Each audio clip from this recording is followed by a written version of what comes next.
Great, great. So, Rania, as you mentioned, this metaverse that all happens after someone named Neil Stephenson envisioned the place called the metaverse in a 1992 sci-fi novel named The Snow Crash. What do you think about the power of storytelling and how it shapes the real world?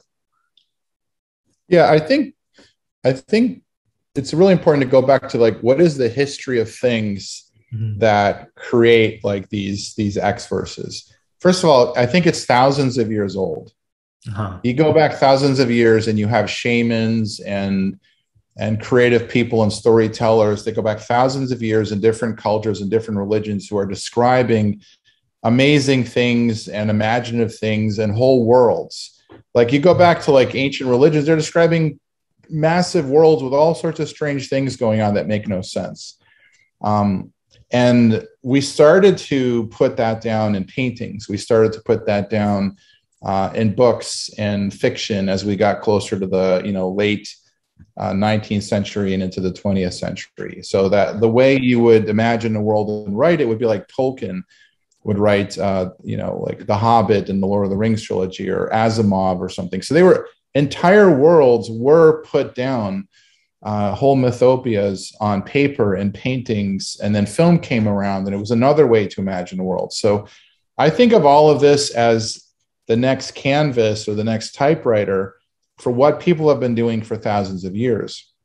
So I think what Neil captured in Snow Crash was a manifestation in time of just another way an author or creator could put a world somewhere, right? But I think world building and this idea of creating like worlds to be and visit, you've got like all kinds of tribes around the world, and they say, well, they already do that.